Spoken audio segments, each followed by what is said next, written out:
Greetings everyone. Today we are going to do lab 2 and in this lab we're just going to get familiar with some networking administration labs.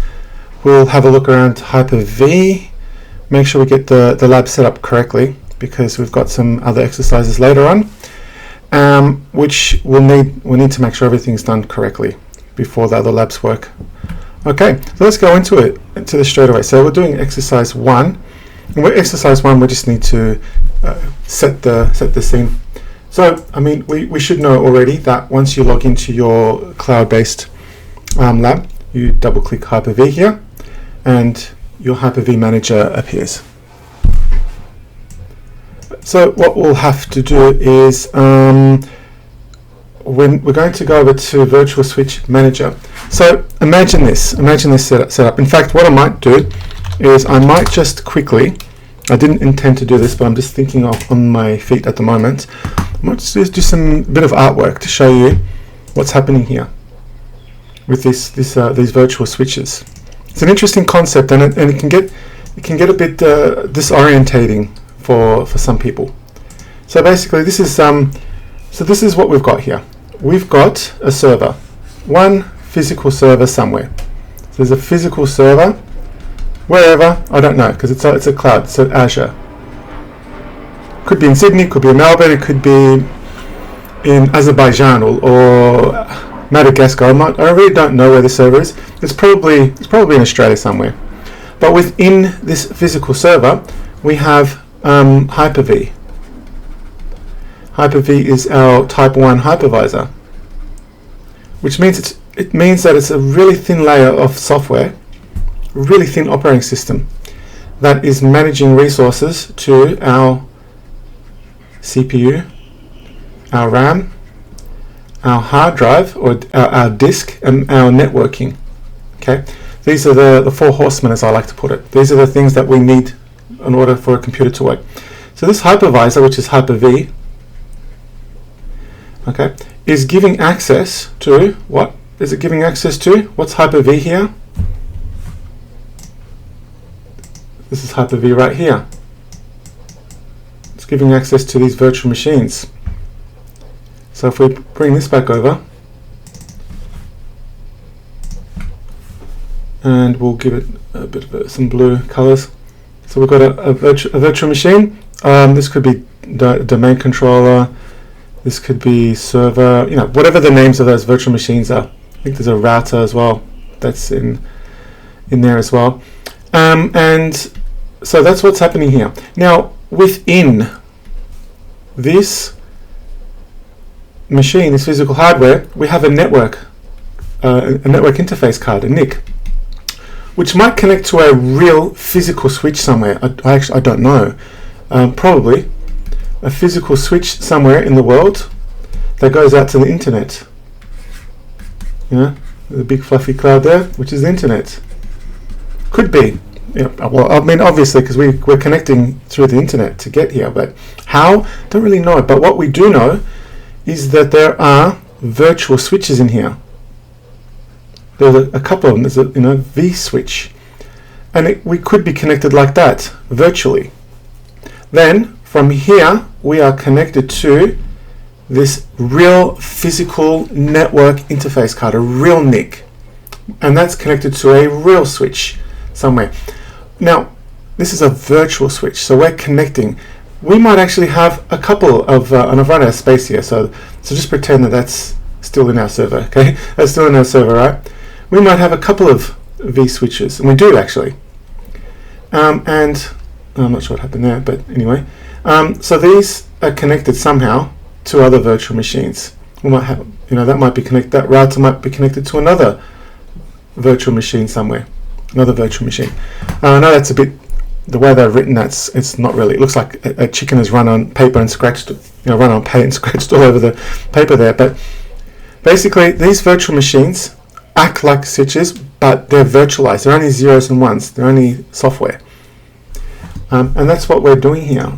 We're going into, let me show you how I got there again. So I'm going into these, this virtual switch manager, and I can see that I've got 1, 2, 3, 4, 5 virtual switches. They're not real physical switches. They're just virtual switches where these virtual machines connect up to these virtual switches. Now, these virtual machines think they are on a real machine, and they think they're connected to a virtual switch. Now, computers can't think like us, obviously, but in terms of the zeros and ones, they believe that they don't know that they're in a virtualized world. Alright, so now let's explore this a bit more. So we've got Sarawak. So we have Sarawak.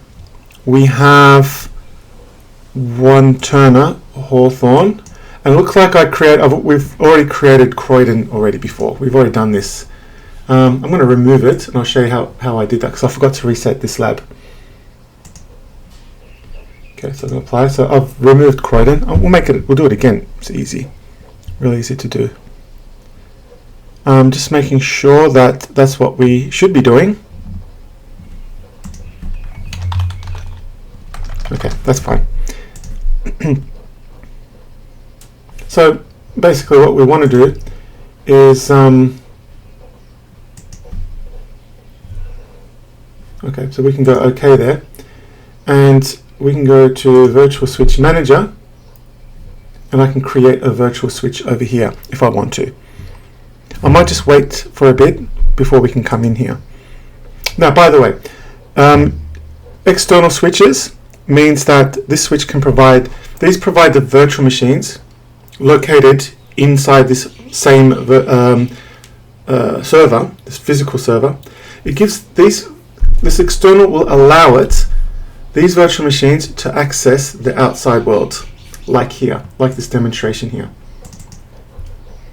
Okay, so they're coming. This is a virtual switch that's allowing that to go out to the outside world. An internal switch will not allow us to do that. It'll cut that. Won't let us have that outside internet. That's an internal. That we would be doing that if we're testing something. We don't want like we're testing. I've got a specialized machine where I have a machine that's vulnerable, on purpose vulnerable, called Metasploitable 2, and I have a Kali Linux where I attack that Metasploitable 2 just to keep my security skills up to date, which needs a lot of work. Trust me, it's very hard to keep your knowledge up to date. But I'll isolate that in an internal network so that that vulnerable machine is not exposed to the internet and it can't do damage. So that's where we would use internal. Then we have private. It means that the private can only communicate with the physical server. So we could do something like do a NAT, so we can protect it using NAT and firewalls, whereas the external connects straight to the physical network. We need to look after those virtual machines more. Okay, so yeah, well, let's jump on to, that was exercise 1, nice and easy. We'll jump on to exercise 2. And what we're going to do with exercise 2 is I'm going to revert. Actually, what I'll do is with this one's DC. Sorry, this is DC1. I'm just going to revert it back to an earlier stage. Oops, revert. Now, why I'm doing this is, say that you've got your virtual machine and you have updated it, you've patched it, or you've added a new app, or you've been hit by a massive malware. Something bad has happened, and you need to go back to an earlier stage. You've made some mistakes, or you've made some adjustments, which is a simple error, or maybe you just don't like how things are set up. And instead of changing the configuration back to its normal original configuration, you just revert back to a particular stage. But you've got to be careful, because you can only revert back to the last checkpoint, or one of the last checkpoints. And once you revert back to the checkpoint, you go back in time and then you start again. It's like a new timeline. It's like the Back to the Future series, where they go back in time and then they do something and then they go to another timeline. But basically, that's what we're doing here too. All right. So we've reverted it. So this is back. We've put that back to its original configuration. Now what I'll do is I'm going to start that virtual machine. I'm going to shut this one down. Now don't do what I'm just about to do now. I'm going to turn it off from here. Don't ever do that, because you should go inside the virtual machine and shut it down from the inside. But I'm just going to revert that back to its original settings. So no harm done there. But we should be going inside the virtual machines and shutting them down inside. That's called gracefully shutting the machines down. We still have to treat them as if they're real virtual machines. Alright, so I'm going to right click and connect, and that'll connect me to the actual virtual machine. I'm just going to expand that. Now, it is very common to get lost within these virtual machines. Happens to me all the time. It's like the Matrix, or it's like Inception, the film Inception, the dreams within the dreams.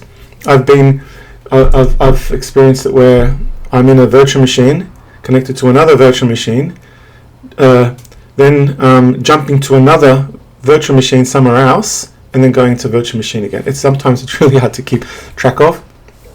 You get skilled at that. You've got to be aware of where you are. Maybe get a pen and paper, help you out a bit. And we're just waiting for that to load.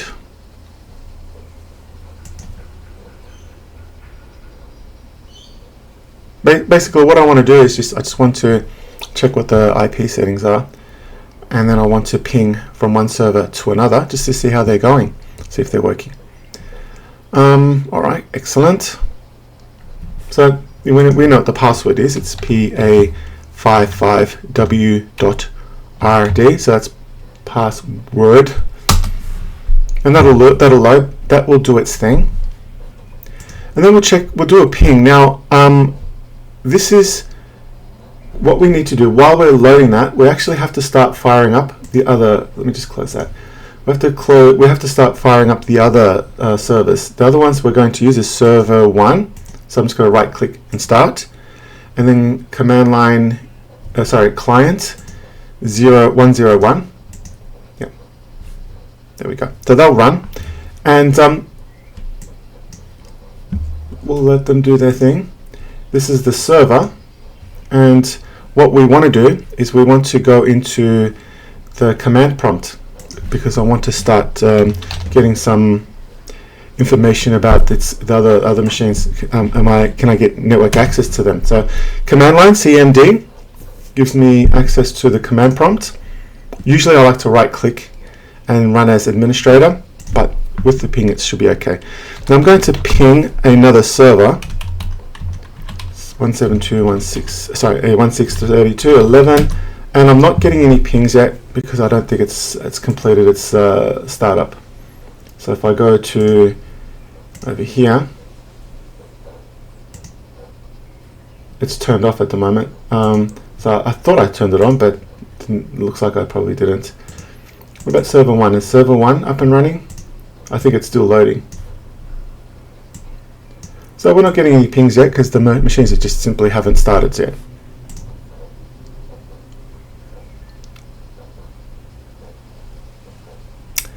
So we'll just wait now. I think the client 1, this one here is the one that we want to ping to. Ping uses the ICMP protocol. It's just designed to make sure that the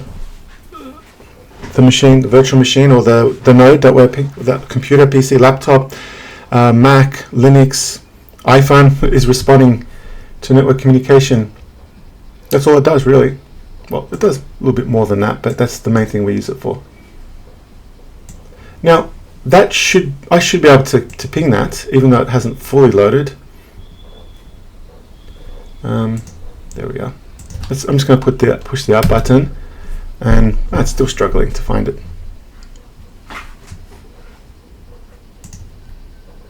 I wonder if I've got the right IP address. 172.168.11. Okay. Well, I'm very impatient. Impatience is not one of my strengths. And in IT and cybersecurity, you actually need patience. Well, we're not perfect. Okay, let me log in.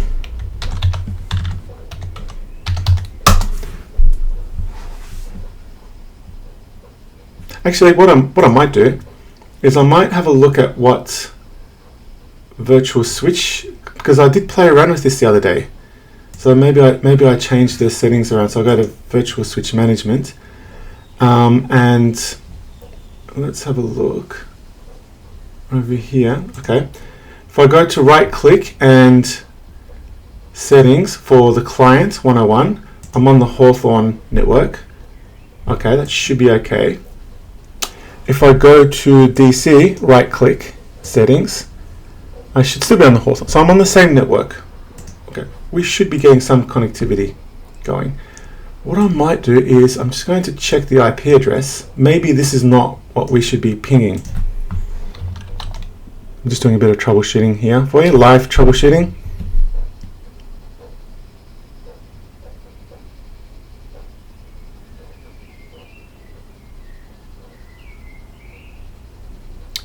Oh, you know what? Because it's server 1. It's server 1 that we should be pinging. Okay, I just noticed, I just read the instructions there.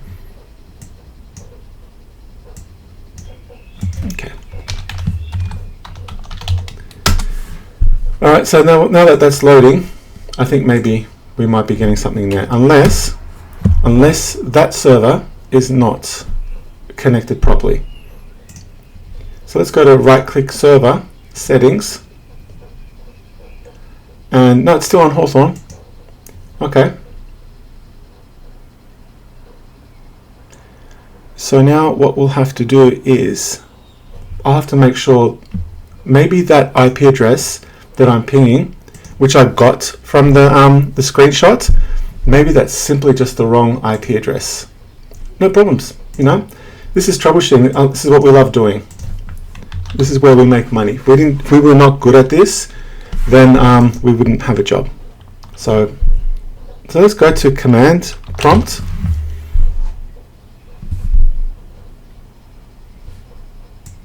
Yeah, it's a little bit slow. I'm going to right click and run as administrator out of habit. Some commands you need administrator's privilege. Not for this one that we need here. But IP config /all, and I've got an IP address of, yeah, that's correct IP address. I should be able to ping this. The only reason I can think that we're not getting any pings is maybe there could be a firewall there. Not sure yet. Let's have a look at default gateway 31. I'm just doing some really quick troubleshooting, 32.11. If I go back to the domain controller, so we've already verified they're on the same network adapter. We verified that. So there should be physical connectivity there. Settings. They're both on the Hawthorne adapter. They should be good. So now on the server, we've got the same. Let's have a look at the default gateway 32.1. We'll have a look at the domain controller and we'll do a quick command there. We'll do IP config /all, and we've got the 172.16.32.1. So they're on the same network. They're on the same physical network. They've got the same default gateway. So what I'm going to do is I'm going to try and ping from the server to DC1. See if we can get some sort of pings happening. This is a really interesting issue here. I don't think that this was intended. Yeah, so from the server, I can ping DC1. But from DC1, I can't ping the server. Okay, let's try that again. Wait a sec. Hang on a sec.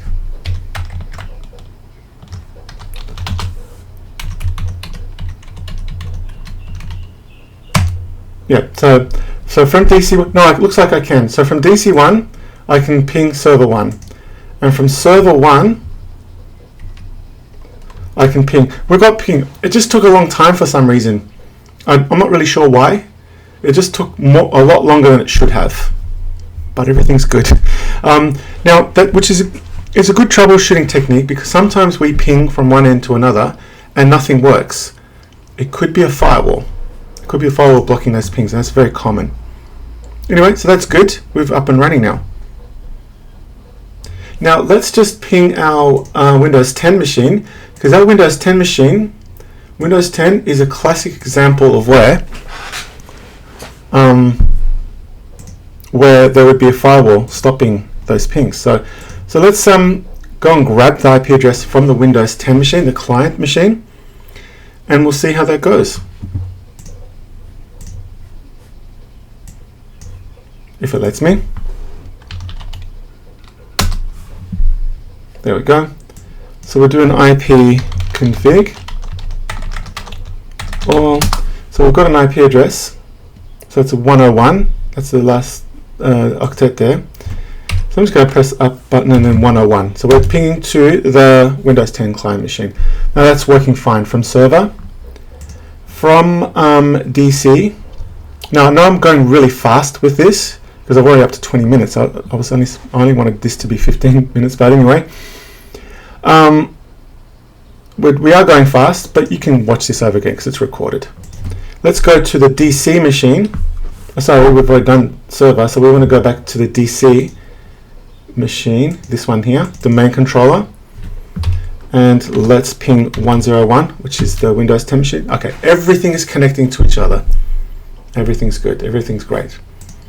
So we can move on to the exercise 3 exercise now. We'll go on to that.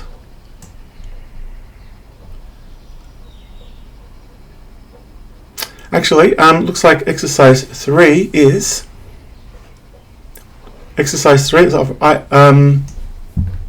you know what? We actually need to start server 2 now. So let's just close. You can close these buttons, and we're still connected to them. Okay. Just a hint: if you're using Windows 10 or 11 and you got Hypervisor on it, they will still run even if you close Hyper-V. It's not like VMware or VirtualBox. The virtual machines are still running in the background. We need to actually shut them down. But I'm not shutting them down here. I want them to keep running. But you need to shut them down if you're practicing these on Windows 10 or 11. Now, according to exercise 3, we need to fire up Windows Server 2. So we'll start that and we'll connect to it. Now, I believe this is not going to work. Let's ping first, but I have a feeling, and I've got a feeling it's on a different network. Now, remember, if it's on a different network, how do we get access to it? Remember what we talked about in our live demonstration? If you need to get off the local network, what do we need? We need a layer 3 device. We need a router. So we do have a router, funnily enough. Look at this, we've got a router there. We wouldn't really usually have this router like as a software. It'd probably be a physical router, like a Cisco router, but this works. I'm not going to start it yet because I want to show you this. I want to show you DC1 failing to get to server 2. Then I'm going to start the router virtual machine, and then we're going to ping again to show that we've got success. So we'll just wait for that for a bit. Shouldn't take too long.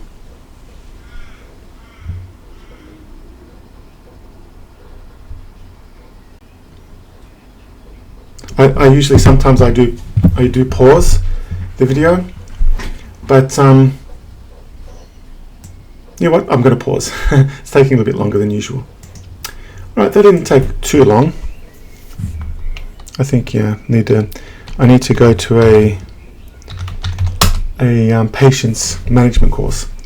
You have anger management. You have all types of management. I think patience. I like things to move really fast. By the way, what I do is, because I don't have that much patience, is that I actually do 2 or 3 things. When I was working support, I would do 2 or 3 things at the same time. So I just keep a record, a little notepad. So I'd have 3 notes, and I'd list the things I have to do in each 3. And if something took too long, I'll just go to the second task. So I'm always on the move. I'm always doing something. I'm always finishing off and keeping a record of this. So, for example, if I need to change a password or create a user account, sometimes things take time. I'll do something else. I will change another password, or I'll add something in Active Directory. So I'm always on the move. I'm always doing something. So that way you can do 3 things. Sometimes things take 45 minutes to run or deploy. Backing up, for example, backing up sometimes takes 4 hours. Why not do other things in those 4 hours? Be productive. Make your managers really happy with you. All right, so I'm going to close that one. It's still running in the background, remember, but I want DC1. Excellent. So what I want to do is I want to find out what the IP address on server 2 is. Let's have a look at what the IP address is. We all know how to do this because we've done it millions of times.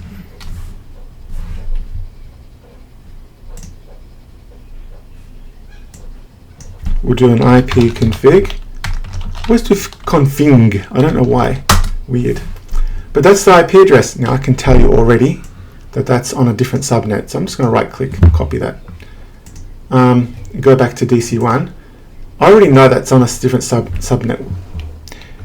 And I can tell you now that this is not going to work because I haven't fired up the router yet, have I?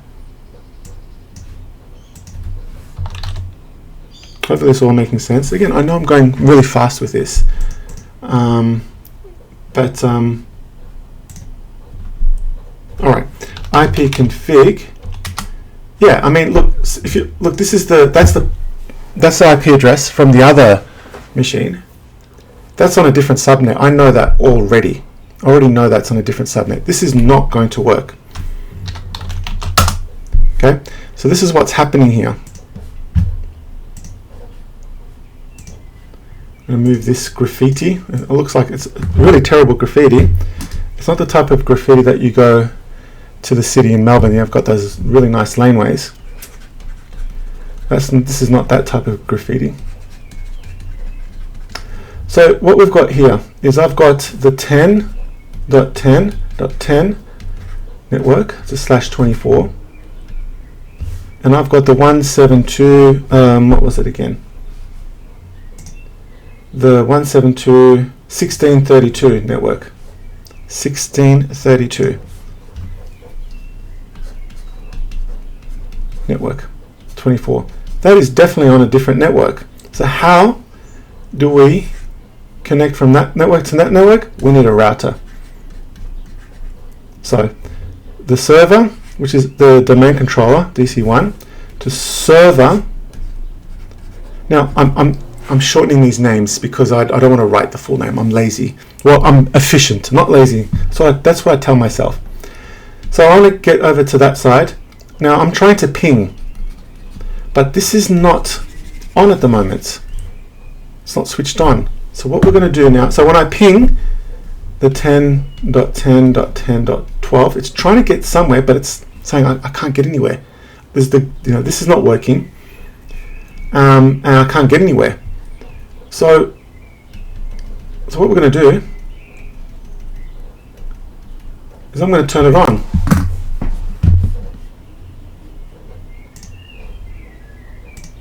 And this is the router here. I'm just going to simply start it. Get that going now. I'm going to pause this because that will save me 2 minutes of recording time already. We're up to 30 minutes. Time goes fast when we're having fun, so I'm going to pause this. So it's starting now, and you'll notice that in the lab it tells us to wait a few minutes because it's a software-based router. It's not a fast router like a hardware-based router that a Cisco router is. This might take a few minutes, so I'm going to pause for about 2 or 3 minutes, okay? And you might have to do that yourself. So I've been waiting for 2 minutes, and I tried to ping again, and still not working. It's just still taking time. This hasn't taken effect yet. The router is starting to load. It's starting to do its thing, but it hasn't connected yet. It still needs time. So we've got to be patient. Yeah, this is, trying to connect there. Connecting, and it's like starting up. It's like taking a long time. It's loading, and it's loading. Hardware-based routers are much quicker, but this is a software-based router. It might take another 2 or 3 minutes. We'll put pause again, wait. Alright, after another 2 minutes, I try it again, and it looks like I might have some success here. So if I press up, ping, yeah, there we go. We've got some success. So it took about 5 minutes for it to load all up. So be patient. Don't be like me, impatient. Be patient, and it'll set itself up. So now what's happened is that the router has now, the software router is completed to load. So we've got the interface there. We've got an interface there. Remember, this is all virtual, connecting to that server. So that router, we can now ping from there over to there, which means that we can now jump over to the next exercise, which is exercise 4. And we're going to have a look at the DHCP server in action. My favorite part of the networking is DHCP because it's made our life so much easier. Okay, so now we've got a DHCP server on Windows DC. We already have one. We've got one already. Okay. Now let's go back over to the client 101. You'll notice that it's not DHCP enabled. This was statically configured. Someone has entered the IP address here. What would happen if we configured that as automatic? Well, we could do this a couple of ways. We could right click over here, open networks. By the way, a couple of students have said that this lab didn't work, but we're going to check it out now. Then we right click here, properties, and double click there, and this has been statically configured.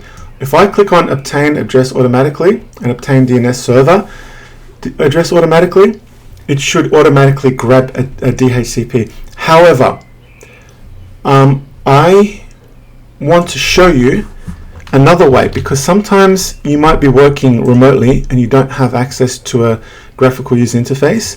So you can use the net show or net sh command interface. You can use PowerShell or you can use command prompt.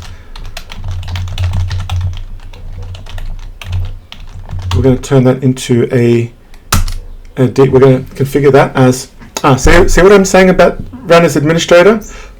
There you go. That's why I always right click and run as administrator, because we're making a change here on a server. So I've got to run that command again, which is why when hackers attack a machine, if they attack just a normal user, they'll try and elevate their privileges, because the normal user can't do they can't make configurations like this, but an administrator can. So there's a lot of tricks that they can do there. Now, if we do an IP, so we've changed that to get a DHCP assigned address. Let's go to IP config, and it looks like we have got an IP address magically, as I like to say it. IP config /all, and I can see that we've got an IP address from a DHCP server. So I'm not sure about the students who didn't get this working. Watch this video again and see if you could pick up the issue. It could be that maybe you didn't fire up the router, or maybe you didn't wait long enough for the router to do its thing. But come to the online session, the live sessions, and let me have a look at it. So let me see if I can have you have to share your screen, so we'll see if we can do that. All right, now what's next? So yeah, we've got an IP address. How cool is that? Let's just do a ping. Let's go to we'll go to the domain controller here, and why don't we ping that new IP address, which I forgot what it was. I have to go back. So that's no longer there. By the way, that GUI still there. Interesting. Right click again. See, it's been changed. Interesting. Just a bit of a, I'd like to show you some bonus content material. So we've got an IP address of 53. So let's jump back to our DC controller. Remember the number 53. By the way, CLS clears the screen. I like that. Let's ping. I'll try to be as lazy as possible. 172.16.30. Oops. So I have the numlocks on. Ping 172.16.32. Oh God. Let's try that again. 172. That's better. 16.32.51. I think that's right. Destination host unreachable. I think there's could be a. I was going to say firewall. Oh, 53. Silly me. Silly me. So I blame the firewall. So I'm just going to Control C out of that. That's how you jump out. 53. When in doubt, blame the firewall. but I was wrong in this situation. So everything's working nice and smoothly. Now we've got one more exercise, I believe, to do. And no, that's it. No more exercise. No more exercises in the lab. There's just that that journal that you have to do. But everything's working. I'm happy with it. I hope you've learned a few things along the way. I know that I'm going very fast. You can slow it down. You can re-watch it. This is a very good lab. It's an excellent lab. It's going to teach you a few different things. When it comes to DHCP, DNS, and other stuff like that, we're going to go and delve into it a lot more deep. We're going to configure this stuff so you can do this. This is real world stuff, people. This is why I love this unit. This is why I love it, because I get to teach you how to do real life, real world stuff. A lot of the subjects at uni or TAFE or private training, certifications, they just teach you stuff you never ever use. This stuff you're going to use all the time, what we're just seeing now. Anyway, so I hope everyone's enjoyed that, and I'll see you in the next demonstration or in class. I'll see you all later. Take care.